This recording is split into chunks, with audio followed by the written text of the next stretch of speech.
देखिए, देश नेहरू जी के बारे में जाने, भाई नरसिम्हा राव के बारे में क्यों नहीं जाने? क्यों किसान का बेटा? देश इस गुलजारी लाल नंदा के बारे में क्यों नहीं जाने? लाल बहादुर शास्त्री के बारे में क्यों नहीं जाने? नेहरू जी की पजामी पेरिस में धुलती थी और लंगोटी लंदन में ये जाने, लेकिन शास्त्री की फटी धोती और गुलजारी नंदा की फटी धोती नहीं जाने। जनता दल के 4 प्रधानमंत्री उनके बारे में नहीं जाने। किसान नेता चौधरी चरण सिंह के बारे में नहीं जाने। अगर नेहरू जी का नाम सिर्फ एक नाम है, एक पट्टिका पे लिखा हुआ है, किसी के दिलों में नहीं लिखा हुआ है, तो ऐसी पट्टिका को हट जाना चाहिए। नेहरू जी के नाम पर मैं कह रहा हूं, नेहरू जी दिलों में है, मैं ये मानता हूं, नेहरू जी दिलों में है, लेकिन नेहरू जी का नाम, अगर कोई नेहरू जी के नाम पर दुकान चलाने वालों के लिए दिक्कत है। नेहरू जी देश के प्रधानमंत्री रहे और देश के जितने प्रधानमंत्री रहे, इस देश में सबने अपना योगदान दिया है और सबके योगदान का स्तुत्य प्रयास किया है। उन सारे प्रयासों की प्रदर्शनी होनी चाहिए, सबके बारे में लोगों को जानना चाहिए। हर व्यक्ति के कृतित्व को, व्यक्तित्व को इस देश की जनता को जानने का हक है। मैं आपकी बात से यहां तक तो बिल्कुल सहमत हूं धनंजय भाई कि इस देश की आजादी में सबने अपना बराबर का योगदान दिया, बराबर का योगदान। नेहरू जी देश के पहले प्रधानमंत्री, बहुत बड़े डेमोक्रेट, इसमें दो राय नहीं। और अरे रुकिए भाई, अब मैं तो बोल लूं, दुनिया में उसका डेमोक्रेसी, अरे रुकिए, नहीं आपकी बोलती एक को बताइए, आप नेहरू एक मिनट रुकिए, आप नेहरू जी पे विश्वास करते हैं? मुझे तो नहीं लगता। मुझे लगता कि चंदगी राम के अखाड़े में विश्वास करते हैं। बोले एक बार आ जाने तो, अरे कहाँ आ जाने तो वहीं खड़े रहिए। ये नेहरू जी पे विश्वास करते तो खड़े रहिए डिसिप्लिन होके। जी, नेहरू का मतलब वो जो डिसिप्लिन में आ जाए, वो नेहरू का मतलब ये थोड़ी ना कि चंदगी राम पे आ रहे हो अखाड़ा में हो रहा, अखाड़ा नहीं है। नो, अरे कह रहे हाथ जोड़ के, नहीं अभी नहीं, वक्त ये नहीं है, 24 आने दीजिए। तो हाँ, मोदी समझ लिया, तुम्हारा भी मोदी समझ लिया। The Congress will respond and then I will come to you. जी, एक शेर में मैं पूरी हालात को बयां कर दूंगा। अपने चेहरे को तो बदलना बहुत मुश्किल है, दिल बहल जाएगा आईना बदल कर देखो। तो मोदी जी आईना बदलते रहते, मुझे तो लगता है उनको चेहरे देखने की इतनी जरूरत है और आदत पड़ गई है कि घर में भी आईने लगा रखे जहां किसी और का ना दिखे। नेहरू वो थे जो, इसी में मत खुश रहो, नेहरू वो थे जो कहते थे भारत माता यहाँ के गरीबों में, जंगलों में, जंगल में, जड़ में बचती है और जल में बचती है। लेकिन मोदी जी कहते हैं मणिपुर तो भारत का टुकड़ा है, शांति का सूरज उगेगा, लेकिन कब उगेगा?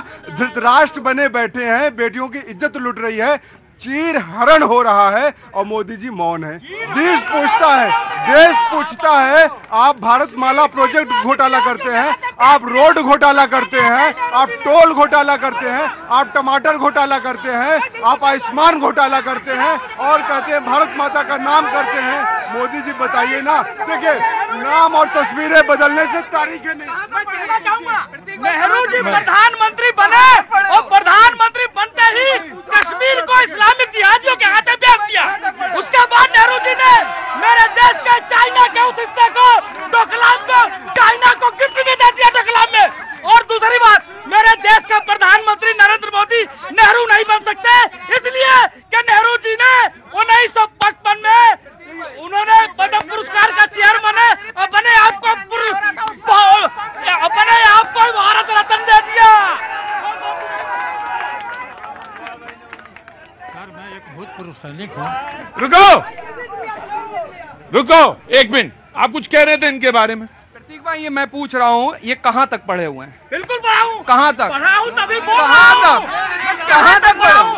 मैं बता तो रहा हूँ। कुछ लोग पढ़े नहीं, गढ़े होते हैं और विचारों से बहुत बड़े होते हैं, इसलिए किसी को छोटा मत समझिए, सबको को दिलों में बसाइए, नरेंद्र मोदी की तरह बनिए। सबका साथ, सबका विकास, सबका विश्वास। मुझे मालूम था यही तर्क आएगा। जी, क्या हुआ? पढ़ाई लिखाई बोल रहे ना, हम बोले तेजस्वी से ज्यादा पढ़े लिखे। नहीं बता रहा हूँ। क्या बता रहे हो? वो बोल रहे ना कहाँ तक पढ़े हुए हैं, तेजस्वी जी से ज्यादा पढ़े लिखे हुए हैं। अरे रुको, सर मैं 1971 के लड़ाई में, 1971 में पैदाइश नहीं तुम्हारी, 1971 की लड़ाई में, देश के जंग की लड़ाई में ये शरीक थे, सैनिक हैं आप? हाँ जी। तो उस टाइम साहब मैं आइए, वहाँ आइए, पहले वहाँ बैठिए। 1971 की लड़ाई में शरीक थे, सैनिक, शहीद नहीं थे, सैनिक थे। सैनिक भाई, शरीक मतलब शामिल थे। हाँ जी। तो इसके बाद साहब आंख खराब हो गया। मैं आ गया दिल्ली में और एक जय जवान अस्पताल मिलने के लिए, जैसे हुआ कि फौजियों के जवान अस्पताल मिलेगा, वो दिमाग में घुस गया। उसी दिन से आज तक, जैसे मैंने इंदिरा गांधी से लेकर आज तक जितना प्रधानमंत्री, बीबी सिंह से, बीबी गिरी से लेकर 1971 से बराबर लिख रहे हैं। बराबर लिख रहा हूँ। और कितने साल हो गए? 1971 से कितने साल हो गए? अब तुम सारे लोगों का सांप सूंघ जाएगा। मैडम कितने साल हो गए? तो 52 साल हो गए। 1971 का सैनिक खड़ा है, आंख की रोशनी खो चुका है। हम तो पढ़े लिखे हैं बेटा, तुम ही से कैलकुलेट करवा रहे थे। मैं ये जानना चाहता हूं कि स्टॉल मिला कि नहीं मिला? नहीं मिला। मिला कि नहीं मिला? मिला। क्यों नहीं मिला? अब यही तो अरे इसलिए नहीं मिला कि अभी तो योजना चल रही है। अब मिलेगा, मिल जाएगा आपको। अरे मिल जाएगा, कागज इसको जला दीजिए, कोई काम का नहीं है, मिल जाएगा आपको। मिला नहीं? नहीं सर, आज भी आ रहा हूँ। कहां से आ रहे हैं? आज हम सचिवालय में भेजे थे कागज, वहीं से। भूतपूर्व सैनिक हैं। 1971 की किस फ्रंट पे, कहां पे लड़े तैनात थे? हम अम्बाला में थे सर। अंबाला में? हाँ। अंबाला में तैनात थे। हाँ जी, राजनाथ सिंह जी तक जाएगी, बिल्कुल जाएगी। मैं तो कहूंगा, मैं तो राजनाथ सिंह जी से कहूंगा कि अगर 1971 का, रुकिए,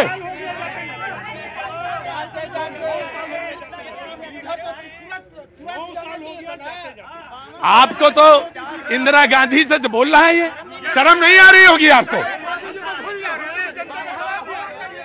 इंदिरा गांधी के समय से बोल रहा हूं, शर्म नहीं आ रही आपको? 50 साल से ज्यादा हो गया। एक सैनिक यहां इसलिए खड़ा है कि 50 साल से उसको जो मिलना चाहिए था वो नहीं मिला। सबसे मिलना चाहता हूँ। राजनाथ सिंह की भी लेटर है, लिखा है, लिखे हैं सब। राजनाथ जी को भी लिखे हैं। लिखे हैं सब। एक बार फिर से दरखास्त करते हैं, ब्रेक के बाद देखेंगे कागज क्या है। वक्त छोड़ से ब्रेक का, ब्रेक के बाद फिर